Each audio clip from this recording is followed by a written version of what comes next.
সন্ত্রাসী মাইয়া।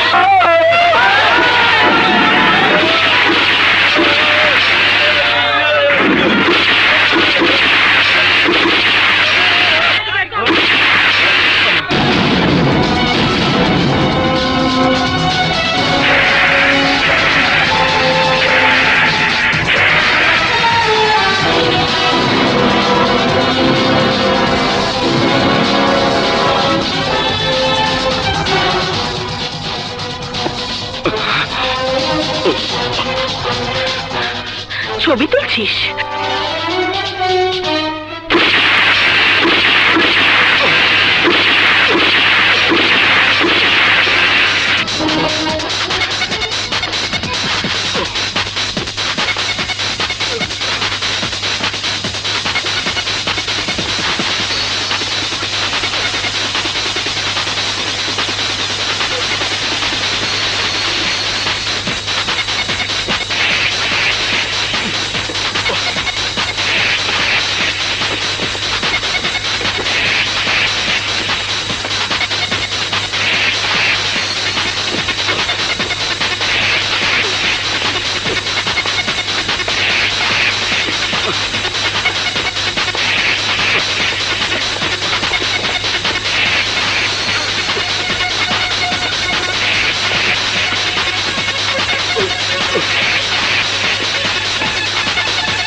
তুমি তো সেই মিজান চৌধুরীর একমাত্র মেয়ে। এবার তোমাকে বাগে আনতে আমার সময় লাগবে না।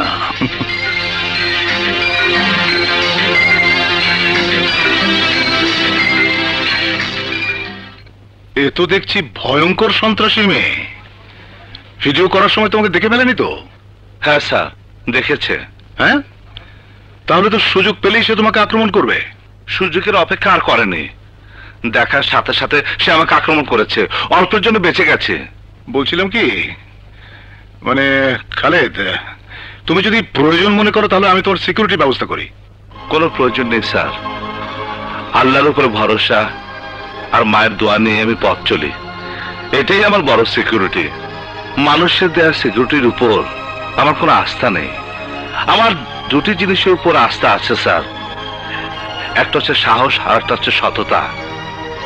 তোমার মতো সৎ আর সাহসী লোকদের সবসময় আমি পুরস্কৃত করি। এ মাস থেকে তোমার বেতন আরো 2000 টাকা বাড়িয়ে দিলাম। Thank you sir. তুমি এক কাজ করো, ক্যাসেটটা রেডি করে রিজার্ভ শেলফে রেখে দাও। এবারে বিশ্ব নারী দিবসে এটা প্রচার করব। আমি নিশ্চিত নারী দিবস এটা প্রচার করা হলে সরকারের পক্ষ থেকে তুমি একটা স্বীকৃতি পেয়ে যাবে। কাজ করো। ও ইয়ে, না ঠিক আছে। ব্যাপারটা কি, ভালো কোনো প্রোগ্রাম তৈরি করলে রিজার্ভে রেখে দেয়। গার্মেন্টস শ্রমিকদের তৈরি করা প্রোগ্রামটা রিজার্ভে রেখে দিয়েছে। ব্যাপারটা জটিল মনে হচ্ছে। ঠিক আছে, আমার ব্যবস্থা আমাকে করতে হবে।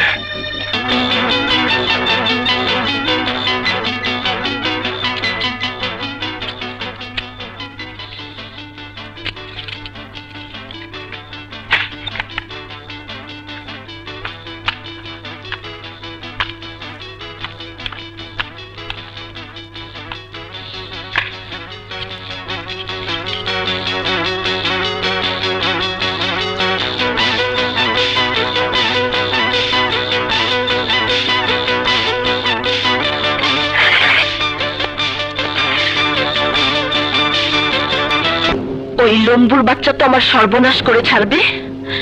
শেলির সাথে পাঞ্জা লড়ার কি মজা ওকে আমি বুঝিয়ে দেব। ওকে ধরে এনে ওর এমন জায়গায় আমি গুলি করব, তার আগে যদি ক্যাসেটটা টিভিতে প্রচার করে দেয়। ওকে ধরার জন্য যেতে হবে কে টিভিতে। ম্যাডাম, আপনার পরিচয়? খালেদ সাহেবের সাথে দেখা করতে চাই। ঠিক আছে, যান যান।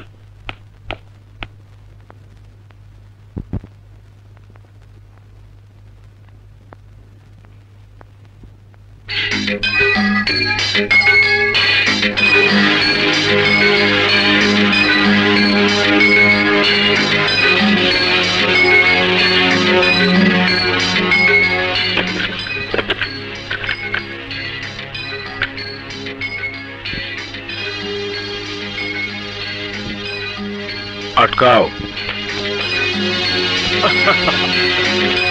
वाह,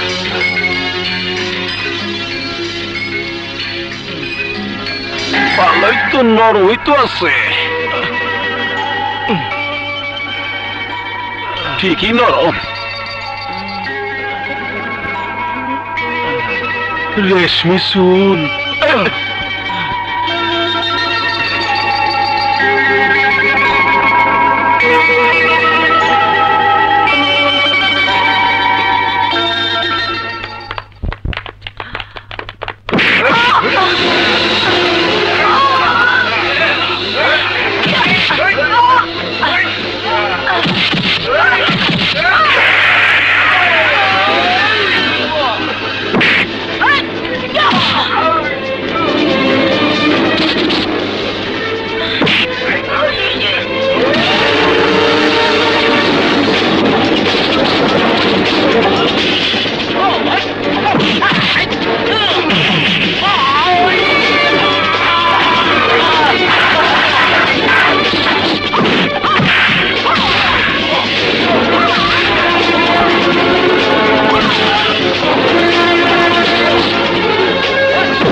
বল বল, আমার ক্যাসেট কোথায়?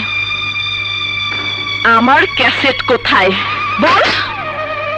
ওই লম্বুর বাচ্চা, তোর বুদ্ধি তো হাঁটুর মধ্যে, ওই হাঁটু আমি গুলি করে উড়িয়ে দেব। বল বল, আমার ক্যাসেট কোথায়? বল আমার ক্যাসেট কোথায়?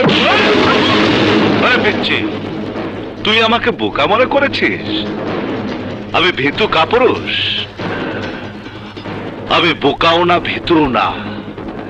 এখন যদি আমি ইচ্ছে করে তোর মাথার খুলি উড়িয়ে দিতে পারি, এক হাত ভেঙে অন্য হাতে ধরে দিতে পারি, কিন্তু আমি তা করব না। কারণ এটা ক্যামেরার হাত, এই হাত দিয়ে আমি কোনো সন্ত্রাসী কাজ করতে চাই না। একটা কথা জেনে রেখো, আমি সাংবাদিক, ক্রাইম নিয়ে কাজ করি। এইসব গুলিগুলাকে ভয় করলে জীবনের ঝুঁকি নিয়ে সাংবাদিকতা করতাম না। তোমরা আমার কিছুই করতে পারবে না, কারণ আমার উপর আমার মায়ের দোয়া আছে। এই নাও তোমার পিস্তল, আমি তোমার ক্যাসেট ফিরিয়ে দেব। শুধু একটি কথা আমি জানতে চাই, মিছিল দেখলে তুমি গুলি করো কেন? মিছিল দেখলেই আমার রক্ত টকবক করে ওঠে। মিছিল আমার সবকিছু কেড়ে নিয়েছে। মিছিলকে আমি ঘৃণা করি। কি বলছো তুমি? ব্যক্তিগত কোনো ঘটনার প্রতিশোধ দেবার জন্য মিছিলে গুলি করা অন্যায়। কেন অন্যায় হবে? তোমার জানা উচিত, মিছিলের পর মিছিল করে দেশটা স্বাধীন হয়েছে। মিছিল হচ্ছে জনগণের প্রতিবাদের ভাষা, স্বৈরাচারের বিরুদ্ধে জনগণের হাতিয়ার, অথচ এই মিছিলকে তুমি ঘৃণা করছো। হ্যাঁ, হ্যাঁ হ্যাঁ, ঘৃণা করি, ঘৃণা করি। কারণ তুমি যে মিছিলের কথা বলছো, এ মিছিল সে মিছিল নয়। এ মিছিল হচ্ছে ক্ষমতাশীলদের ক্ষমতাকে টিকিয়ে রাখার মিছিল। এ মিছিল হচ্ছে এক দলকে ক্ষমতা থেকে সরিয়ে অন্য দলের ক্ষমতায় যাওয়ার মিছিল। এই মিছিল জনগণের মিছিল নয়। এই মিছিল তোমার নয়, এই মিছিল আমার নয়।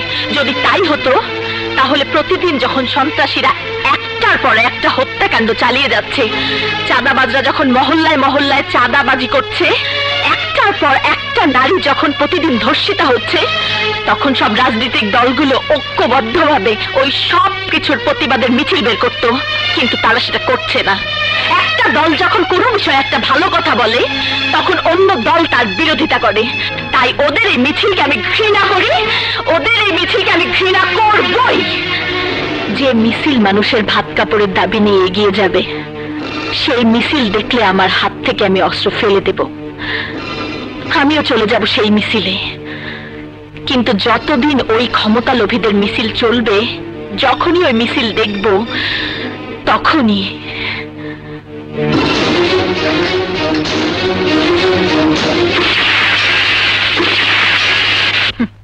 কিন্তু তুই ভাবিস না আমি আমার কথা ভুলে গেছি। 24 ঘন্টার মধ্যে আমি আমার ক্যাসেট চাই, নইলে তোর কপালে কি আছে আমি নিজেও জানি না।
শেলি, বাবা,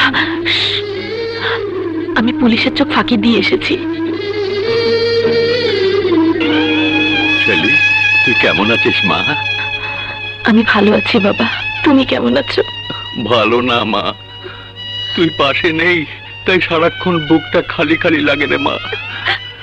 তোমার সামনে থাকার অনুমতি যে পুলিশ দেবে না বাবা। তাছাড়া তোমার সামনে যদি সবসময় থাকি, তাহলে তোমাকে নির্দোষ প্রমাণ করব কি করে? না না, খবরদার মা, তুই ওদের কাছ থেকে দূরে থাকিস। ওরা ভালো লোক নয়, ওদের স্বার্থে আঘাত লাগলে ওরা তোকে খুন করে ফেলবে। এই আমাকে দেখ, ওরা আমাকে ফাঁসিয়ে দিয়েছে। হাসপাতালের বিছানায় বসে বসে আমি অপেক্ষা করছি ফাঁসির জন্য। তোমার গলায় ফাঁসির দড়ি পড়বে না বাবা, পড়বে ওই ক্রিমিনালদের গলায়। তোমাকে আমি কথা দিচ্ছি বাবা, তোমাকে নির্দোষ প্রমাণ করবই, মুখোশ খুলে দেবো ওই সমাজ সেবকদের। তুমি দোয়া করো বাবা।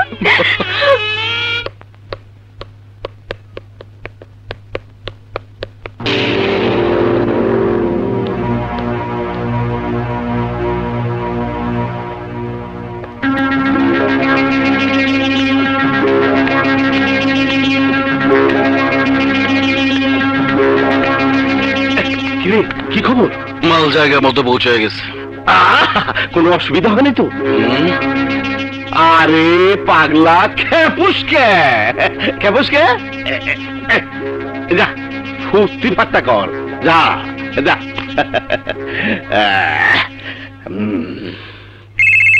আরে হ্যাঁ ঠিক আছে তো।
বল আমার ক্যাসেট কোথায়?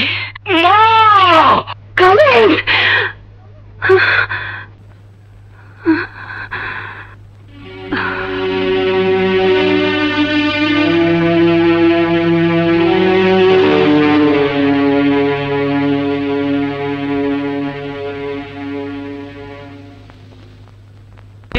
যেন গোয়ালের টক দই কিচ্ছু মজা লাগে না।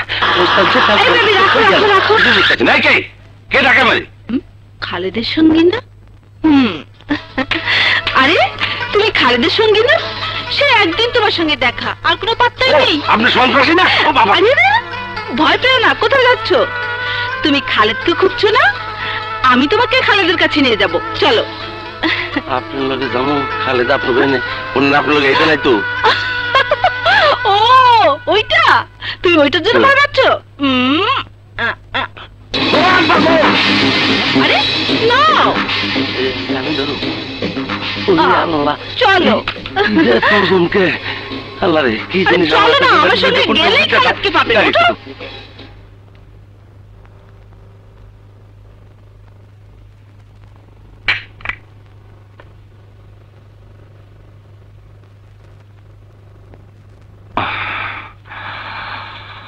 হ্যাঁ,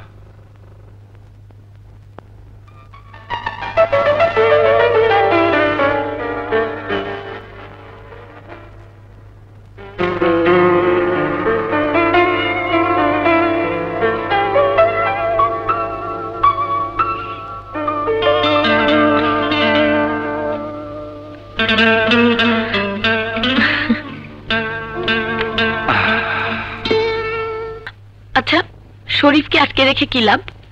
লাভ লোকসানের হিসাব তুই এখন বুঝবি না। যাক বাবা, তোর সঙ্গে তর্ক করে পারা যাবে না। আচ্ছা শোন, ওই রুমে গিয়ে খালিদকে খাবারটা দিয়ে আয়। অন্যের চরকায় তেল দেওয়াটা কিন্তু আমার পছন্দ না। নিজের চরকায় নিজেই তেল দাও। তোর কথা আমি কিছুই বুঝতে পারছি না। বুঝলে বুঝ, না বুঝলে তরমুজ।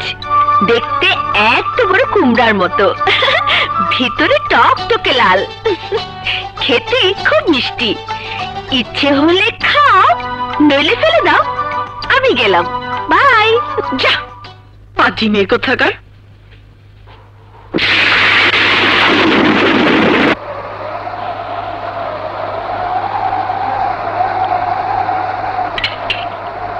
এগুলো খেয়ে নাও। খেতে ইচ্ছে করছে না। মাংসলোভী বন্ধী বাঘেরও রক্ত মাংস খাওয়ার রুচি হারিয়ে যায়। সুযোগ পেলে বাঘের স্বভাব কিন্তু ঘাড় মটকানো। হাসছো? তোমার ভয় হচ্ছে না? একটু ভয় হচ্ছে না? না, একটুও না? একদম না। ভয় না হওয়ার কারণ? কারণ আমি তো পুরুষ, আর নারীকে পুরুষ কখনো ভয় পায় না। পুরুষ নারীকে ভালোবাসে, মহব্বত করে। আমি কি যেতে পারি? চলে যেতে চাও যাও, কিন্তু আমার এত বড় সর্বনাশ না করে শুধু বলে যাও, কেটিভির কোথায় আমার ক্যাসেটটা রেখেছো? ক্যাসেটটা কেটিভিতে নেই। তাহলে কোথায়? আমার কাছে। তোমার কাছে কেন? ওখানে রাখলে কেটিভির চেয়ারম্যান কুরবান আলী যে কোনো মুহূর্তে ওটা টেলিকাস্ট করে দেবে। ওটা তো প্রচার করার জন্যই তুমি করেছো। প্রচার হলে তোমার ক্ষতি হবে। ক্ষতি হলে তোমার কি? বলো, তোমার কি হবে? দেখছো বাইরে বিজলি চমকাচ্ছে।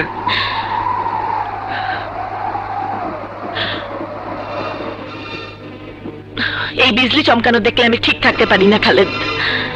খুনের নেশা চেপে যায় আমার মনে। মনে হয় সমস্ত কিছু দুমড়ে মুচড়ে গুড়িয়ে খুনের জ্বালা মেটাই। বিজলির সাথে খুনের কি সম্পর্ক? এমনি এক রাতে আমার সব শেষ হয়ে গেছে, সব শেষ। এই বিজলির রাতে দুই নরপশুর জন্য বাঙালি নারীর পোশাক ছেড়ে বাধ্য হতে হয়েছে দস্যির পোশাক পরতে। শেলি, আমাকে কি বলা যাবে সেই কথা? শুনতে চাও? শুনতে চাও? চৌধুরী গ্রুপের মালিক মিজান চৌধুরীর একমাত্র সন্তান আমি। প্রাচুর্যের মধ্যে বড় হয়েছিলাম আমি। আমি যখন কলেজের প্রথম বর্ষে ভর্তি হয়েছি, তখন বাবার বন্ধুরা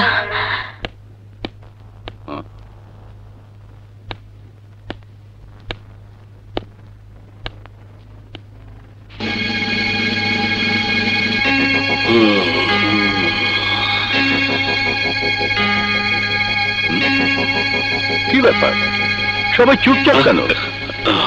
এত টেনশন কিসের? আর বলো না, একটা মাল ডেলিভারি দিতে এক্ষুনি যাইতে হবে এয়ারপোর্টে, অথচ আমাদের কারো হাতে কোনো সময় নো প্রবলেম, আমি যাচ্ছি। মালের ইনভয়েসটা আমাকে দিয়ে দাও। তুমি যাবে? না না, তোমাকে পাঠানো যাবে না, কোনো ঝামেলা হয়ে যায় যদি। ঝামেলা? ঝামেলা আবার কিসের? না না, আমি ভাবছি তুমি আবার কষ্ট করে যাবে। বেশি বিনয় দেখাবে না। ইনভয়েসটা দাও তো। ওর যখন সময় আছে ও যাক না।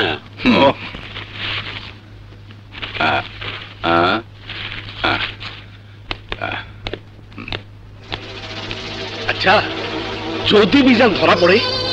পড়লে পড়বে, আমরা তো সেফ সাইডে আছি। ফার্মের কাগজপত্র সব মিজানের নামে, আসলে সে আসবে। এই জন্যই তো এত ভান ভনিতা। দারুণ বুদ্ধি আপনার।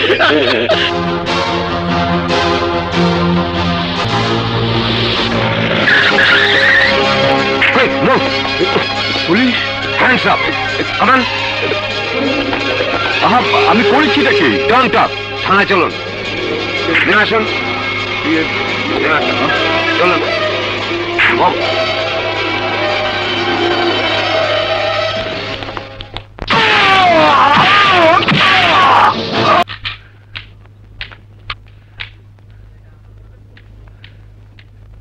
মিজান মিজান অ্যারেস্ট হয়েছে তাতে কোনো অসুবিধা নাই, কিন্তু আমার মাল যে সিজ হয়েছে তার কি হবে? কেন আমার মালের ক্ষতিপূরণ দেবে? Relax fatty, relax. মালের দাম প্যাকেট 20 টাকা বাড়ায় দিলি তোমার ক্ষতি একদিনই পূরণ হয়ে যাবে। কিন্তু মিজান যদি মুখ খুলে দেয়, যদি আমাকে কথা জানায় দেয় পুলিশের কাছে, মিজান কোনো কিছুই প্রমাণ করতে পারবে না। ওর সই জাল করে এতগুলো বছর ধরে ক্রাইম করে গেছে আমি, ও টেরও পায় নাই। আর পুলিশ যত খুঁজবে তত মিজানের বিরুদ্ধে প্রমাণ পাবে, আমাদের টিকিটিও খুঁজে পাইবো না। আর যদি বলে দেয় ওরে আমি গুলি করে মারবো,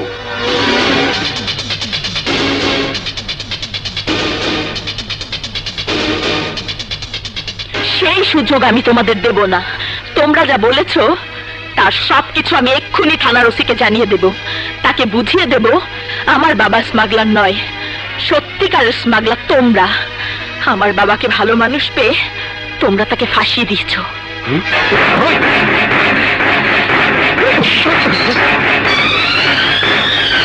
আমি ফ্যাটি বলছি, একটা মাইয়া থানা এসে আমাকে নামে অনেক উল্টাপাল্টা বলতে পারে, মেয়েটার কোনো কথা কানে তুলবা না, ও পাগল। ওরে ধাক্কা দিয়ে ছেলে বনে রাইখা আমারে ফোন দেবা। তা না হয় দিলাম, কিন্তু আমার ওই আটকানোর ফিটা। ওসি সাহেব, আপনি এক্ষুনি আমার সাথে চলুন। আমি নিজ কানে ওদের বলতে শুনেছি ওরা নিজেরাই ক্রিমিনাল। হিরোইন চোরাচালানের সাথে আমার বাবার কোনো সম্পর্ক নেই, ওরাই আমার বাবাকে চক্রান্ত করে ফাঁসিয়েছে। আমার বাবা দোষী নয়, আমার বাবা দোষী নয় ওসি সাহেব। আহা, চাইলে কি যাওয়া যায় নাকি? তোমার কোনো অভিযোগ থাকলে থানায় ডায়েরি করো, তারপরে কেস করো। দেরি হলে ওরা পালিয়ে যাবে। প্লিজ এক্ষুনি চলুন। চলুন বলিতে যাওয়া যায় না। আমি গিভেন টেকে বিশ্বাস করি। আমার ডিমান্ড তুমি পূরণ করবে, তোমার ডিমান্ড আমি পূরণ করব। ডিমান্ড? কিসের ডিমান্ড? সরকার আমাদের অভাবে অভিযোগ শোনার জন্য তো আপনাকে বেতন দিয়ে রেখেছে। সেটা তো বুঝলাম, কিন্তু সরকার আমাদের যে বেতন দেয় তা দিয়ে তো আর করা যায় না। আমি কি চাই তা নিশ্চয় বুঝতে পেরেছি। এই কি বুঝতে পারো নি? ছাড়ুন বলছি, ছাড়ুন আমাকে, ছাড়ুন।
সেই যে হাতে অস্ত্র তুলে নিয়েছি, সেই অস্ত্র আজও ফেলতে পারিনি,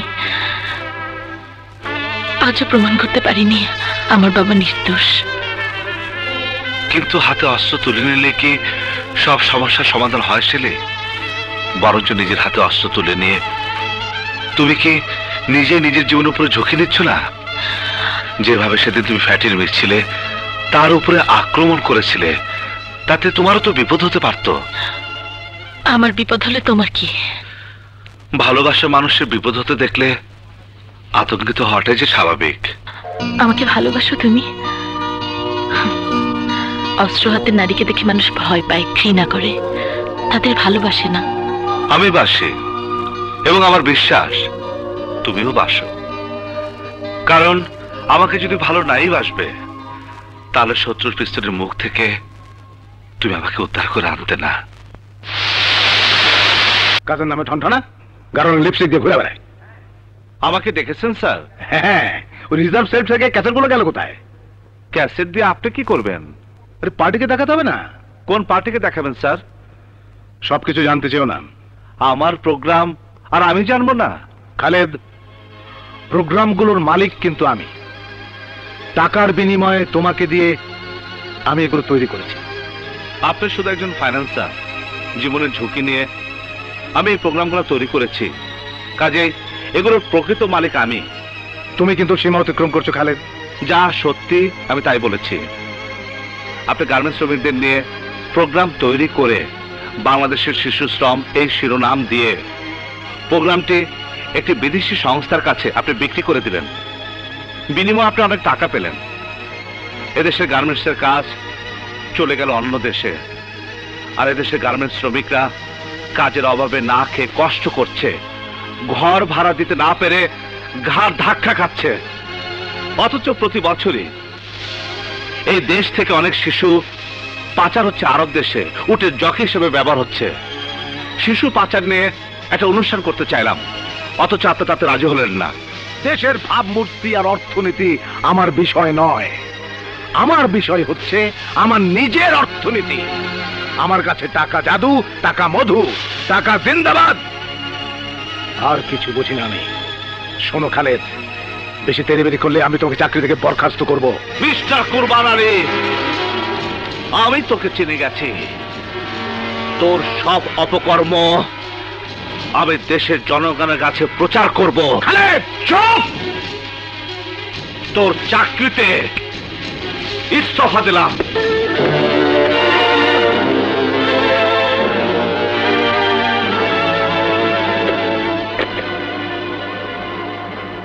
হ্যালো, ওই খালেদ? হ্যাঁ হ্যাঁ, ওই খালেদ। হ্যাঁ, ওই খালেদের বাচ্চাকে ল্যাংড়া লুলা করে আটকা।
ওদের ঠিকানা তো সবাই জানে।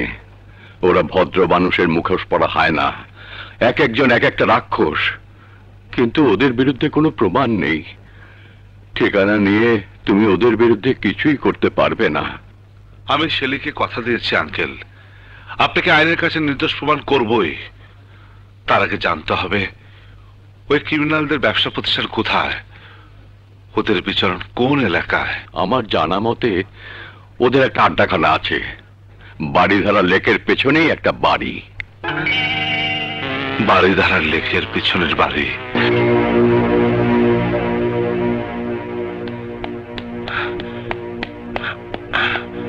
এই নাও তোমার নতুন অস্ত্র। ও, যেখানে দাঁড়ায় আছো এখানে স্বাধীনতা যুদ্ধের পর কোন লোকজন আইছে বলে তো মনে হয় না। আশেপাশে অবশ্যই কিছু না কিছু আছে। বলে যাচ্ছিস কেন? কুরবান এখানে মালামাল রাখতে প্রায় আসতেন। ও আচ্ছা আচ্ছা, তুমি এখানে থাকো, আমি আশেপাশে কিছু আছে কিনা চেক করে আসি।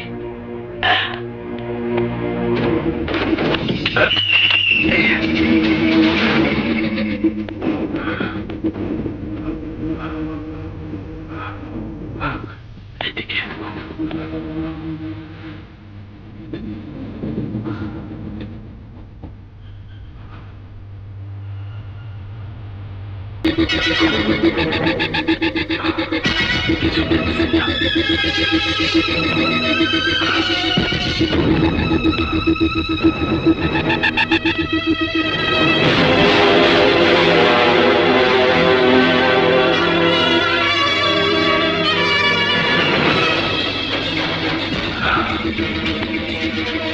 देखिए sir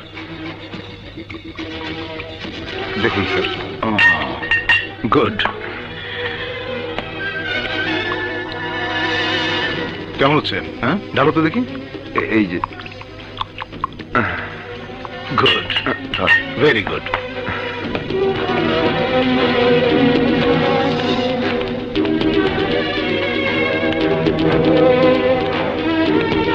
good evening my friend good evening. কি ব্যাপার হঠাৎ করে আপনারা সবাই ঢাকায় এনি প্রবলেম প্রবলেম আছে বলেই তো এসেছি। গতবারে ড্রাগসের চালান পুলিশ সিজ করেছে, আমাদের অনেক ডলার ক্ষতিপূরণ দিতে হয়েছে। এবার যদি আমাদের চালান আটকে যায় তাহলে আমরা সাপ্লাই বন্ধ করিয়া দেবে। সর্বনাশ কি বলছেন আপনি? বোমার বুলেট না হলে শহর অচল করা যাবে না, আর শহর অচল করতে না পারলে, বোমাবাজি না করতে পারলে নিরীহ মানুষের লাশ পড়বে না, আর লাশই যদি না পড়ে তাহলে আমরা রাজনীতি করবো কি নিয়ে? তাহলে আমাদের পেমেন্টের গ্যারান্টি দিতে হবে। অ্যাডভান্স পেমেন্ট না পাওয়া পর্যন্ত আমরা আর ড্রাগস পাঠাবো না। আর যে ধরা পড়েছে সে মিজানের খবর কি? মিজান সমস্যা না, কিন্তু ওর মাইয়াটা তার সেরা মিছিলে মিটিং এ অ্যাটাক দেয়। হয়েছি কথা কষ্ট না কেন? তোরে না কইছিলাম মাইয়াটারে খাসায় পুড়তে, তার তো কিছুই করবার পারলি না। আমার কি দোষ? মাইয়া এত সুন্দরী দেখা একটু নিয়ত খারাপ হয়ে গেছিল, গায়ে হাত দিয়ে শোয়া করতে গেছিলাম, তারপর তো নাকি মতো ফোর্স করে উঠলো, আমার পিস্তল দিয়ে আমারই বাড়ি দিয়ে পালাইলো। কিন্তু ভাইবেন না, ওর নামে আমি বডি ওয়ারেন্টি ইস্যু করে দিছি, দেখা মাত্র গুলি করে শেষ করে দিব। আরে কবে দিব? আমাকে রাজনীতি শেষ করার পর ফ্যাটি ভাই এত ঝামেলা করার কোনো দরকার নেই, বাপ আর মাইয়া দুটাকে শেষ করে দেই। আরে না কমান্ডার না, অত কিছু করার দরকার নাই। আমাদের টার্গেট ক্ষমতা, আমাদের টার্গেট ফ্যাটিকে ক্ষমতায় বসানো। আমার চ্যানেল কভারেজ দেবে, মিডিয়ায় সরকারের বিরুদ্ধে খবর প্রচার করে পতন ঘটাবে। এরপর বের করব পত্রিকা, মিডিয়া কুকুরে ক্ষমতায় বসাবো ফ্যাটিকে। তার জন্য যত লাশ প্রয়োজন ফেলবো, যত আইন ভাঙতে হয় ভাঙবো, বাট আই ওয়ান্ট পাওয়ার। এই খালেদ,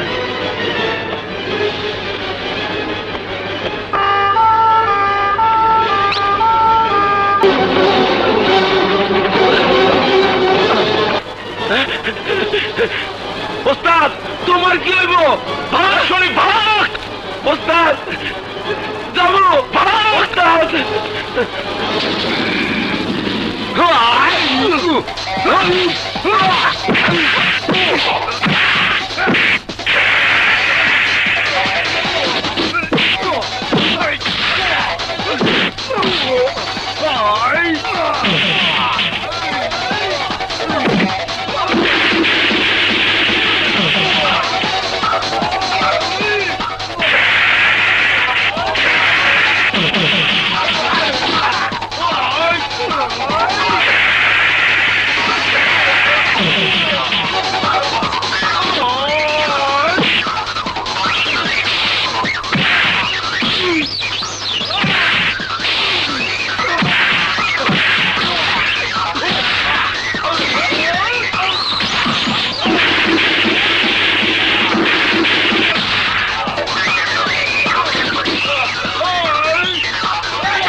বসুন। আপনি? আমি খালেদ মাহমুদ, কেটিভির জার্নালিস্ট। বলুন, কি বলতে চান আপনি? একটা অপরাধী চক্র আইনের চোখকে ফাঁকি দিয়ে দেশে একটা পর একটা অস্ত্রের চালান আনছে, বোমাবাজি করছে। দেশের বিভিন্ন জায়গায় নৈরাজ্য ত্রাস সৃষ্টি করছে, জনগণের শান্তি নষ্ট করছে, সরকারকে জনগণের কাছে বেকারে ফেলছে। শুধু তাই নয়, নিজেদের অপরাধ অন্যের কাঁধে চাপিয়ে দিয়ে তারা ধরা ছোঁয়ার বাইরে থেকে যাচ্ছে। এরা কারা? এই চক্রের হোতা রাজনৈতিক নেতা ফ্যাটি রহমান। এদেরই ছত্রছায়া কাজ করছে সিএনএফ কমান্ডার চিহ্নিত সন্ত্রাসী চাক্কু মিলন এবং আমারই টিভি চ্যানেলের মালিক মিস্টার কুরবান। আর এদেরকে পরোক্ষভাবে সাহায্য করছে ওসি সাদেক। কি বলছেন আপনি? একজন সরকারি কর্মকর্তার বিরুদ্ধে অভিযোগ করছেন? আপনার কাছে কোনো প্রমাণ আছে? আছে, আমার কাছে এদের অপরাধের ভিডিও ফুটেজ আছে। আচ্ছা, এই কথাগুলো আপনি আমাদের অফিসারের সামনে বলতে পারবেন? কি বলছেন আপনি? আপনি জানেন যাদের বিরুদ্ধে আপনি অভিযোগ করছেন তারা প্রত্যেকে সমাজে প্রতিষ্ঠিত ব্যক্তি। এই প্রতিষ্ঠিত ব্যক্তিদের চক্রান্তের ফলে একজন নিরীহ সৎ ব্যবসায়ী মিজানুর রহমান পুলিশের কাছে হেরোইন চোরাকারবারি হিসাবে দিনের পর দিন কারাভোগ করছে। অপমান অপবাদ মাথায় নিয়ে এখন সে লোকটি হাসপাতালে বেডে মৃত্যুর সাথে যুদ্ধ করছে। কিন্তু mister Khaled, I am sorry, আমরা আপনার মুখের কথায় কোনো অ্যাকশনে যেতে পারবো না। প্রমাণ ছাড়া পুলিশ কাউকে অ্যারেস্ট করতে পারে না। প্রমাণ? কি প্রমাণ চান? আমি সব নিজের চোখে দেখে এসেছি, থানায় দাঁড়িয়ে জবানবন্দি দিচ্ছি। এটা কি প্রমাণ নয়? হ্যাঁ প্রমাণ, তবে যথেষ্ট নয়। অফিসার হেলাল, একটা সাধারণ ডায়েরি করে রাখো। জি স্যার। দেখুন মিস্টার খালেদ, আপনি যে ভিডিও ফুটেজের কথা বললেন, বর্তমান কম্পিউটার প্রযুক্তির মাধ্যমে অনেক কিছুই সম্ভব। আইনের কাছে আবেগের কোনো মূল্য নেই। আবেগ নয় স্যার, ওদের বিরুদ্ধে দ্রুত অ্যাকশনে না গেলে ওদের সমস্ত অপকর্মের প্রমাণ নষ্ট করে ফেলবে, প্রয়োজনে দেশ ছেড়ে পালিয়ে যাবে। আপনি এক্ষুনি ওদেরকে অ্যারেস্ট করার অনুমতি দিন। মিস্টার খালেদ, আমাকে আইন শেখাবেন না। আর বলবেন না স্যার, আমি বুঝে গেছি আমাকে কি করতে হবে। আমি ফার্দার পুলিশে হেল্প চাইতে আসবো না। কি করতে চান আপনি? এদের সব কুকর্ম আমি টিভি চ্যানেলে প্রচার করব, এদেরকে জনগণের কাঠগড়ায় দাঁড় করাবো। জনগণ ভেবে দেখবে তারা এদেরকে কি শাস্তি দেবে। যে টিভি চ্যানেলে এটা প্রচার করবে, জনগণ ওই চ্যানেলের উপরে ঘাও করবে। আপনি জানেন ফেটি রহমান কত জনপ্রিয় নেতা? চুপ করুন। আইনের লোক হয়ে একজন সন্ত্রাসী রাজনীতিবিদের পক্ষে ন্যায্যভিত্তি করতে লজ্জা করে না? মিস্টার খালেদ, আপনি বোধহয় ভুলে গেছেন আপনি কোথায় দাঁড়িয়ে কথা বলছেন। Please get out, out.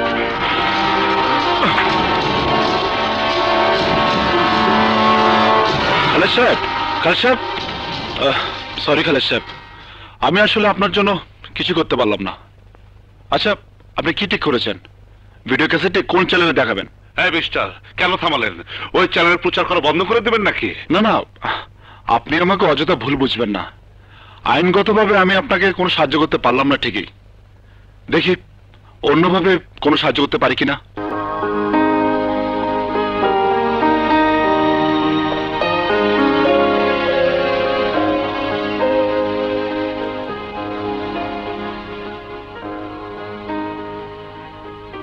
এই ঘটনা আপনি ক্যামেরায় বন্দী করেছেন?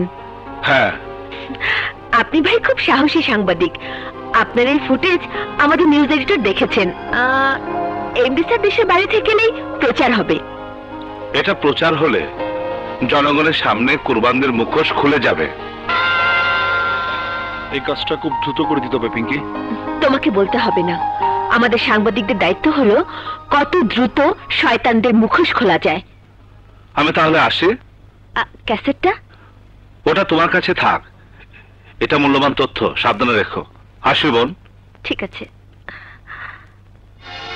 হ্যাঁ, এটা মূল্যবান তথ্য। মঞ্জু ভাইকে হত্যার প্রমাণ পাইনি। কোরবান, এবার আমি কুকর্মের কথাবার্তা জনগণের সামনে প্রচার করব। হ্যালো,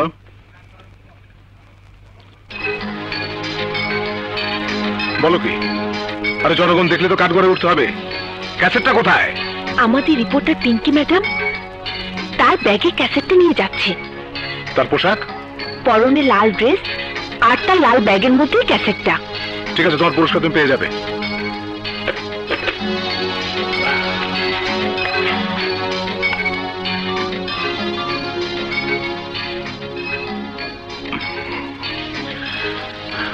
শালা কমান্ডারের বাচ্চা মোবাইলটা বন্ধ করে রাখছে।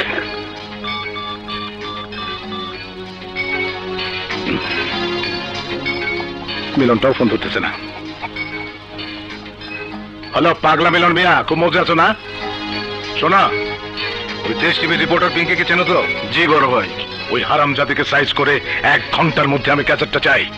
1 ঘন্টার মধ্যে ক্যাসেট আপনার হাতে পৌঁছে যাইব, কনফার্ম।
তোর জারি জুরি খতম। দেশ টিভিতে আমাদের কুকর্মের ভিডিও প্রচার করে দেশ ও জনগণের কাছে আমাদের ভিলেন বানাতে চেয়েছিলি না? হ্যাঁ, আরে আমার বাপ দাদারা ছিল হিটলারের বংশধর, আর আমার সাথে করে হিটলারই। হ্যাঁ, কি বলতে চাস তুই পরিষ্কার করে বল। পরিষ্কার করে বলতেছি, মন দিয়ে শোন। 2টা জিনিস বড় প্রয়োজন ছিল আমার। একটা দেশ টিভিতে জমা দেওয়া তোর ওই ক্যাসেট, অন্যটা কি তোর লাশ। ক্যাসেটটা, ওই দেশ টিভিতে জমা দেওয়ার ক্যাসেটটা এখন আমার হাতে, বাকি আছে তোর লাশ। ওটা খুব শিগগিরই কুরবান। আরে চিৎকার করে গলা ফাটায় কোনো লাভ নাই। কুরবান এই সমাজের একজন সম্ভ্রান্ত লোক, তার মান সম্মান নিয়ে তুই যদি আবার টানাটানি করছস, তাহলে তোর লাশ আমি কুত্তা বিলাই দিয়ে খাও। আয় কুত্তার বাচ্চা, তুই কি করবি বল? তুই কি করবি বল, বল তুই কি করবি? কি হয়েছে বাবা? আমি ভুল করেছি মা, আমি ওকে বিশ্বাস করে ভুল করেছি মা। এমন কি ভুল করেছিস? আমি তো কিছুই বুঝতে পারছি না। মা, আমি বিশ্বাস করে কুরবান ফ্যাটিদের সব অপকর্মের ভিডিও ক্যাসেট দেশ টিভি রিপোর্টার পিঙ্কের কাছে রেখে এসেছিলাম, কিন্তু ও বিশ্বাসঘাতকতা করে তা কুরবানকে দিয়ে দিয়েছে। আমি ওকে ছাড়বো না মা। মাথা গরম করিস না বাবা, যা করতে হয় ঠান্ডা মাথায় কর। না মা না, আমি ওকে ছাড়বো না, আমাকে বাধা দিও না। মায়ের অবাধ্য একটা পাও সামনে বাড়াবে না। শেলি, আমার রক্ত এখন খুঁড়ে নিয়ে টক বক করছে। ওই পিঙ্কি, আমি সব শুনেছি। একদিন তুমি না বলেছিলে হাতের অস্ত্র ফেলে দিতে? তুমি বলেছিলে মিছিলে গুলি না করতে। আজ কেন তুমি অস্ত্র হাতে তুলে নিতে চাইছো? আমি ভুল বলেছিলাম শেলি, আমি ভুল বলেছিলাম। দেশদ্রোহী সন্ত্রাসী বেঈমান বিশ্বাসঘাতকদের অপকর্মের জবাব অস্ত্রের ভাষাতে দিতে হয়। কিন্তু আমাকে অস্ত্র ফেলে দিতে বলে তুমি হাতে অস্ত্র তুলে নেবে, তা তো আমি হতে দেব না। কিন্তু ওই পিঙ্কিকে আমি ছাড়বো না শেলি, কারণ যে প্রমাণ দিয়ে ফ্যাটি কুরবান কমান্ডারদের মুখোশ খুলে দিব, সেই প্রমাণ পিঙ্কি কুরবানের হাতে তুলে দিয়েছে। কুরবান তোমাকে টেলিফোনে মিথ্যা বলতে পারে। তুমি বলছো মিথ্যে? আগে চলো আমরা পিঙ্কির কাছে যাই, ঘটনাটা জানার পরে যা করার করা যাবে। চলো।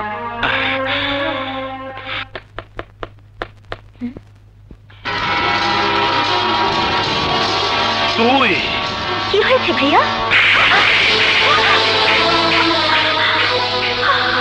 বিশ্বাসঘাতিনী, তুই আমার সাথে বিশ্বাসঘাতকতা করেছিস। ভাই আপনি ভুল করছেন।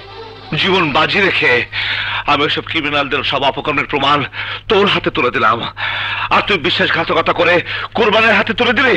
ভাইয়া, ভাই আপনি আমার কথা শুনুন। এই, তুই কি শোনাতে চাস? তুই কি শোনাতে চাস? প্লিজ আপনি একটু থামুন, আগে ওকে বলতে দিন ও কি বলতে চায়। পিঙ্কি বলো, ও না প্লিজ পিঙ্কি বলো বলো। অনেক দিন পর আপনি আমাকে মৃত ভাইয়ের কথা মনে করিয়ে দিলেন। আমি তো ভুলেই গিয়েছিলাম আমাকে কেউ শাসন করার আছে। এই, আমাকে কথা বাদ দে, বল কুরবানের কাছে ক্যাসেট দিলি কেন? আমি ওদেরকে ক্যাসেটটা দেব, তা আপনি ভাবলেন কি করে? ওই জানোয়ারটা আমার সাংবাদিক ভাইকে আমার সামনে হত্যা করে অ্যাক্সিডেন্ট বলে চালিয়ে দিয়েছে। প্রমাণের অভাবে আমি আমার ভাইয়ের হত্যার বিচার পর্যন্ত পাইনি। তোমার ভাই? হ্যাঁ, ওই চ্যানেলে চাকরি করত, তাকে ওরা হত্যা করেছে। এবার আমি আপনার ওই ক্যাসেট দিয়ে তাদেরকে আসামির কাঠগড়ায় দাঁড় করিয়ে ভাই হত্যার প্রতিশোধ নেব।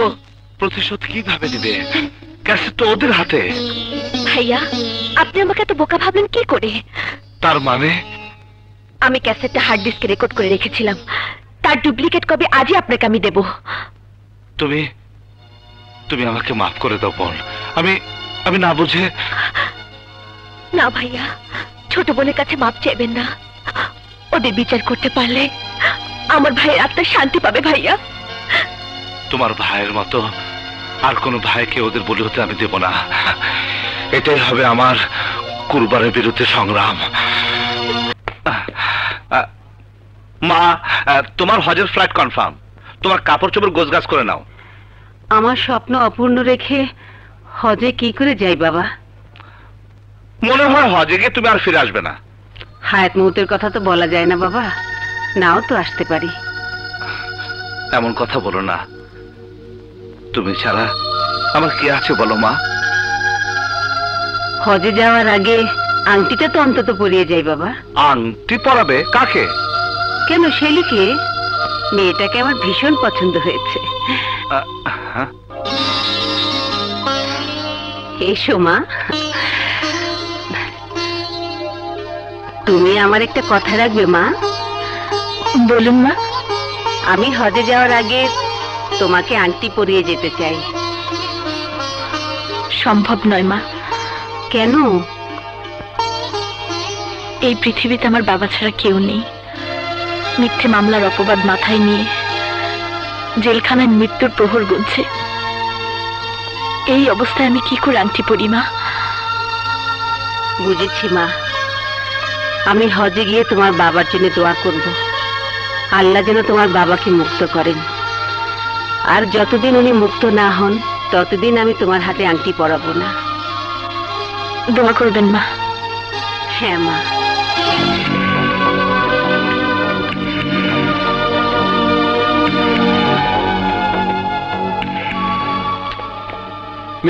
মিলন ভাই,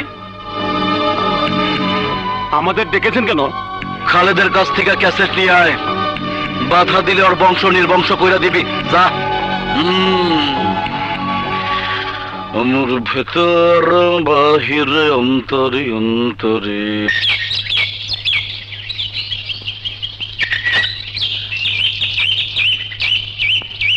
এই রিক্সা যাবেন? ওঠেন।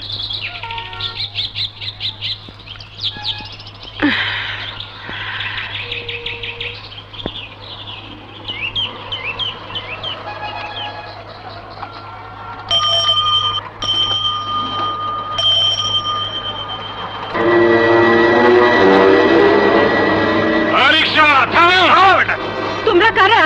কি চাও তোমরা? ক্যাসেট চাই, ক্যাসেট। ক্যাসেট? কিসের ক্যাসেট? অপকর্মের ক্যাসেট। তোরে জায়গা মতো লয়ে গেলে ক্যাসেটও পামো, তোর পোলারও পামো। এই ধর।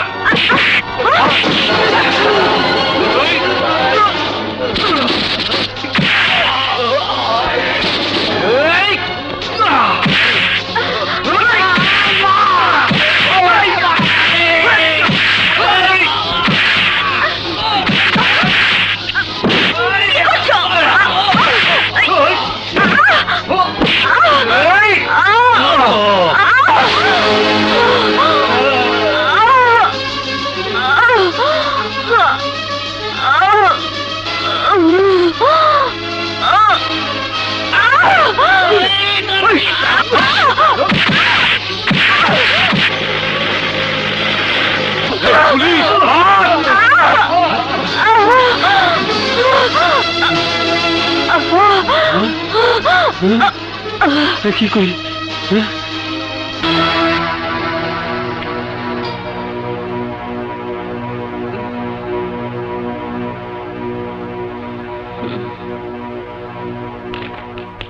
মা, কি হয়েছে?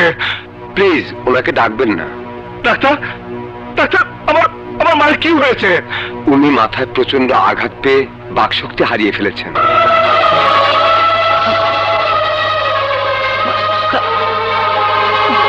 মা? ডাক্তার, আমার মায়ের হজে যাবার কি হবে? ওনার ফ্লাইট কবে? পরশুদিন। মা, তোমার আশা কি বিফল হবে? ডাক্তার, আমার মাকে কি আমি হজে পাঠাতে পারবো না? পারবেন। আপনি হজে যাবার সমস্ত আয়োজন করুন, আমরা ওনাকে সুস্থ করার চেষ্টা করছি।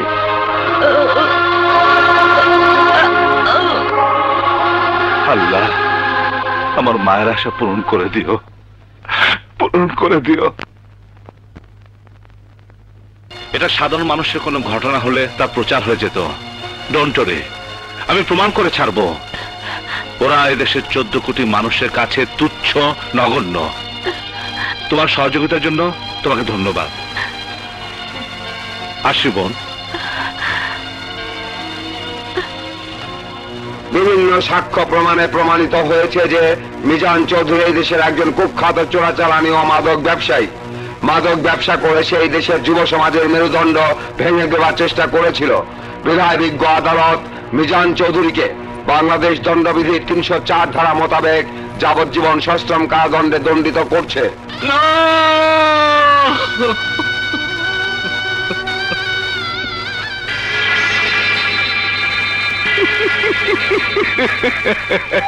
আরে মিজান, তুই মাইন্ড করিস না বন্ধু।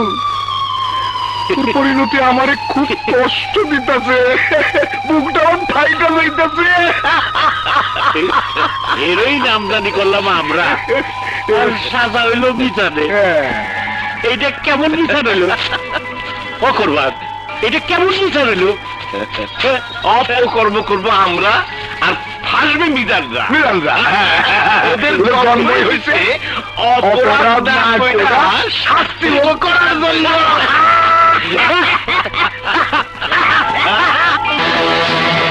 সরে যাও, সরে যাও খালেদ।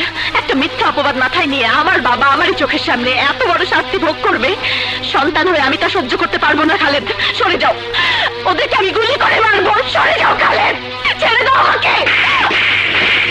মারো আমাকে, আমাকে মারো, কিন্তু ওদেরকে আমি ছাড়বো না। শেলি, অধৈর্য হয়েও না, আমার উপর বিশ্বাস রাখো। আমি যে কোনো মূল্যে তোমার বাবাকে নির্দোষ প্রমাণ করবোই। তুমি আর আমাকে সান্ত্বনা দিও না। তুমি বলেছিলে দেশ টিভিতে ওদের মুখোশ খুলে দিয়ে বাবাকে মুক্ত করবে। দেশ টিভি তো তোমাকে ফিরিয়ে দিয়েছে। এখন তুমি কি দিয়ে প্রমাণ করবে? কিভাবে বাবাকে বাঁচাবে? আমি ওই ক্যাসেট কুরবানের কেটিভিতে প্রচার করব। কেটিভিতে? কিভাবে? হ্যালো, কে? তোর বাপ। হারামির বাচ্চা, তুই তৈরি হয়ে থাক, আমি আসছি। তোদের সব অপকর্মের প্রমাণ আমি দেশ ও জাতির কাছে প্রচার করব। প্রচার করবি? কোথায় প্রচার করবি? তোর দেশ টিভি তো তোরে। তোর ওই কে টিভিতে প্রচার করব, হারামজাদা। কি প্রচার করবি? ঘোড়ার আন্ডা প্রচার করবি? আরে ক্যাসেট তো আমার কাছে, দেখ, দেখছিস? আরে আমাকে এত বোকা ভাবছিস কেন? তুরুপের তাস তো এখন আমার হাতে। মানে তোর হাতে যে ক্যাসেট আছে ওটা ডুপ্লিকেট কপি, অরিজিনালটা আমার হাতে। তাই নাকি? তাহলে আয় না, আয়সা দেখ আমার কে টিভির দরজায় তুই পা রাখতে পারোস কিনা। আরে ওই যে তোর ডাকা বোন পিঙ্কি না পিঙ্কি, আরে তার যে জামাই হেলাল, সেই তো আমার গেটে দাঁড়ান হয়ে আমার পাহারা দিব। আর তাছাড়া এই ক্যাসেট প্রচার করেই বা কি করবি? রায় যা হবার তো হয়ে গেছে। দেশ ও জাতির কাছে তোদের মুখোশ খুলে দিয়ে ওই আদালতের রায় আমি পাল্টে দেব, জানোয়ারের বাচ্চা।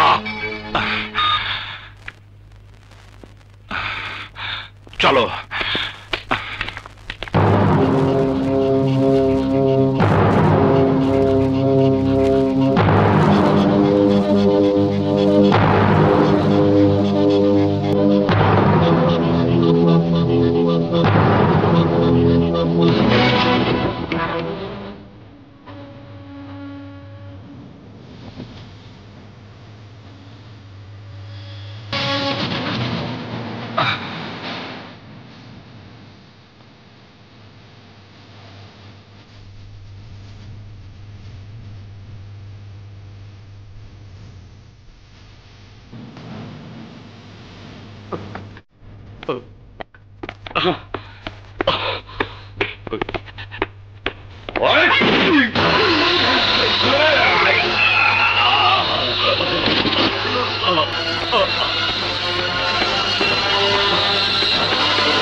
প্রিয় দেশবাসী,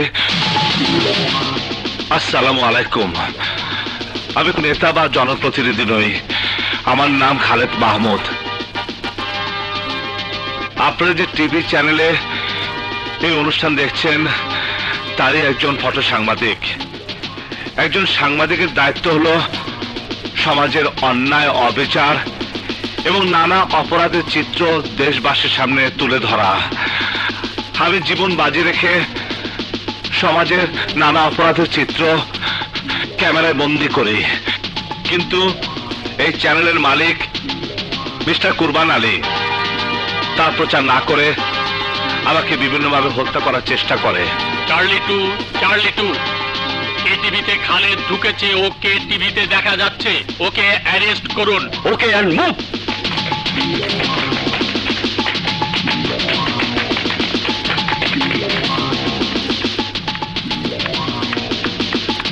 প্রিয় দেশবাসী, আমি তাদের বিভিন্ন অপরাধের সচিত্র প্রমাণ আপনাদের সামনে আমি তুলে ধরছি।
আর শহর অচল করতে না পারলে, বোমাবাজি না করতে পারলে নিরীহ মানুষের লাশ পড়বে না। আর লাশই যদি না পড়ে তাহলে ওরা রাজনীতি করবো কি নিয়ে? আরে ওরাই তো দেশের শত্রু।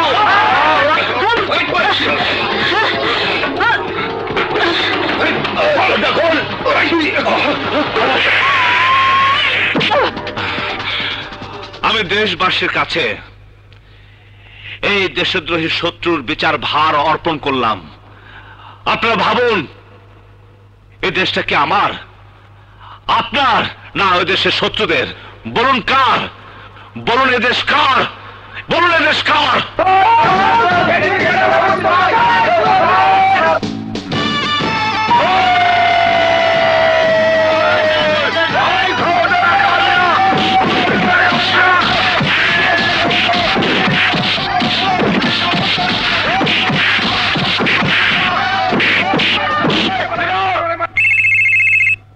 Hello commander.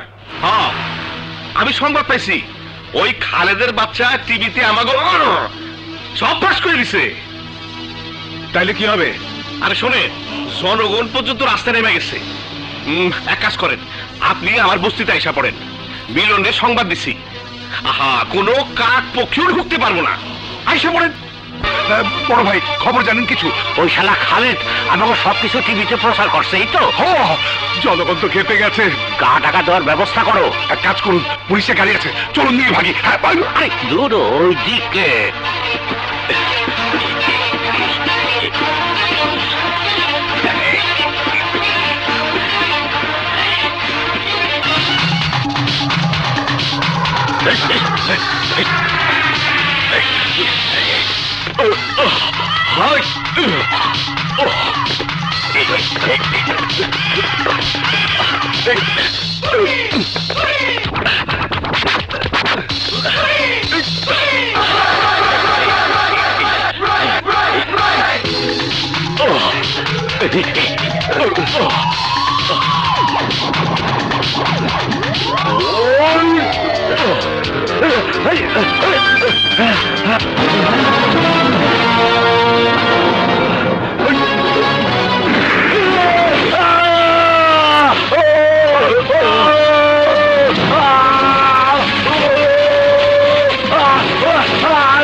কমান্ডার কই?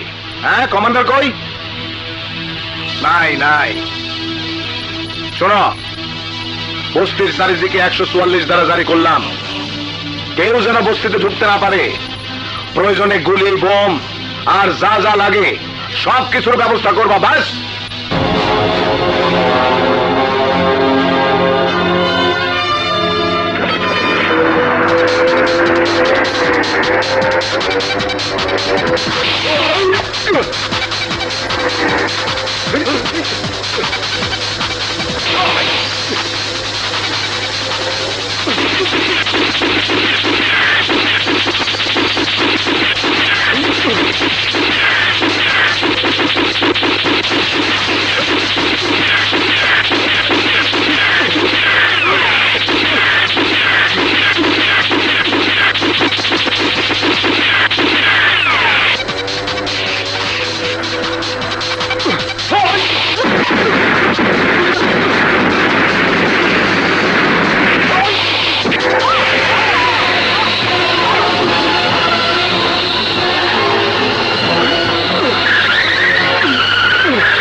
Ah!